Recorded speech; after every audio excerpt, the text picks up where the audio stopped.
Salut les pimpons! Je me suis souvent retrouvé avec mes collègues à critiquer un peu le service, le fonctionnement, voilà, parce qu'il y a des choses qui ne nous convenaient plus, pour au final passer des heures à en discuter et puis finir par se dire de toute façon, à notre niveau, on ne peut rien faire. Puis un jour, je me suis posé une question, et si juste chacun faisait sa part?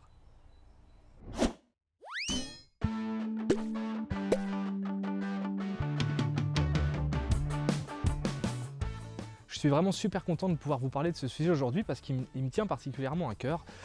Pourquoi? Parce que je le trouve d'un côté très simple, c'est-à-dire que juste faire sa part, hein, faire ce qui est à son niveau, que chacun joue son rôle, on va dire, ça paraît très simple. Et à la fois, ça peut être très complexe parce que on n'a pas toujours la réponse à la question, mais c'est quoi ma part? Et ce que je trouve même encore plus complexe, c'est que il faut réussir à accepter que les autres ne jouent pas forcément le jeu.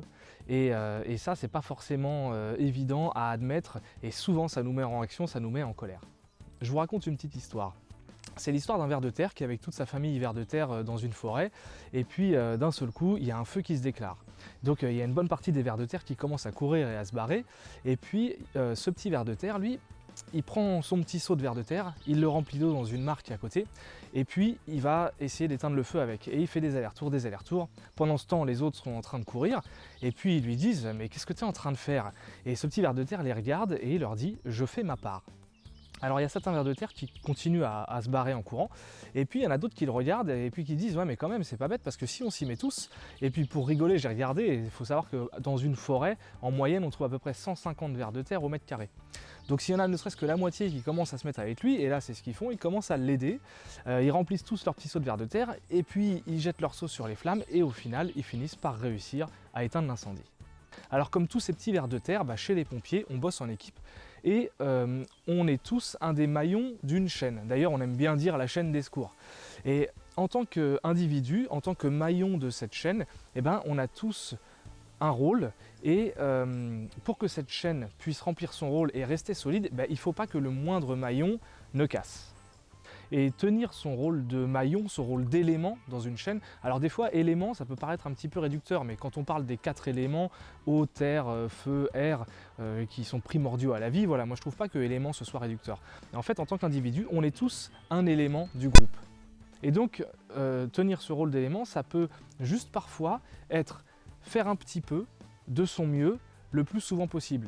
Et pourquoi faire un petit peu et le plus souvent possible? Parce que un petit peu fois souvent, c'est égal à beaucoup. Donc là, je vous propose de faire un petit exercice en fait. Donc, je vais vous poser 3 questions. Ce sont un peu les 3 questions magiques, on est un petit peu en mode coaching. Et donc, je vous propose de mettre la vidéo en pause, de prendre un petit moment pour vous trouver un endroit tranquille, un papier, un stylo, et puis je vais vous donner les 3 questions. Entre chaque question, on fait une petite pause et c'est important, avant de passer à la question suivante, que vous ayez répondu à la question précédente parce qu'au niveau neurologique, on a un impact qui est différent.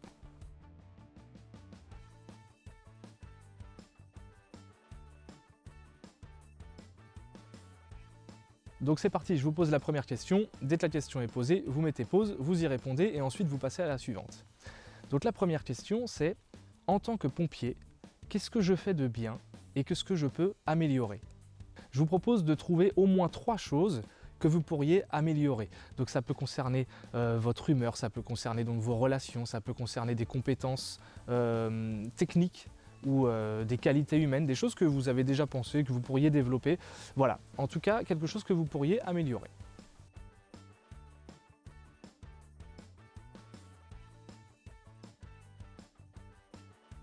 La deuxième question, c'est parmi les 3 choses que vous avez trouvées à améliorer, laquelle vous paraît la plus facile, la plus rapide, la plus simple à mettre en œuvre immédiatement?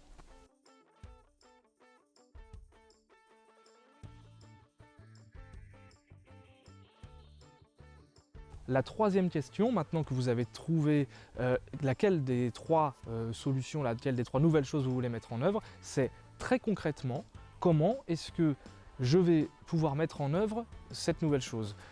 Quand vais-je le faire? Donc très concrètement, c'est quelles actions je vais poser, quand c'est à partir de quel jour, hein, et vous pouvez même noter ça dans un calendrier, puisque c'est même, je dirais, ce qui est important, c'est de dater et de vous mettre des échéances à partir de quand vous allez commencer à appliquer cette chose.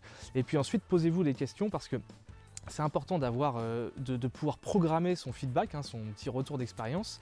C'est de vous dire qu'est-ce qui va prouver demain que ces nouvelles choses ont été mises en place. Qu'est-ce qui changera et qui prouvera que j'ai bien mis en application ce que j'avais prévu.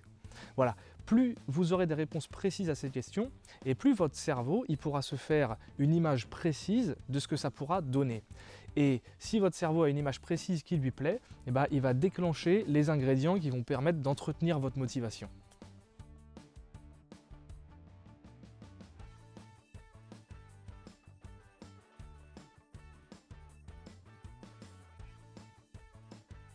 Voilà les amis, sachez que en général quand on fait sa part, on incite les autres à faire la leur et puis en plus on peut être fier de soi, ce qui est plutôt pas mal.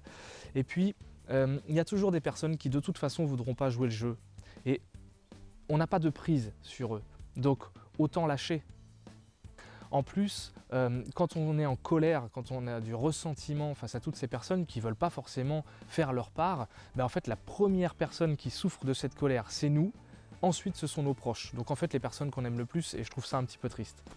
Voilà les amis, écoutez, n'hésitez pas à mettre le petit j'aime si vous avez aimé cette vidéo, n'hésitez pas à vous abonner à la chaîne et puis je vous dis à la prochaine. Allez, ciao!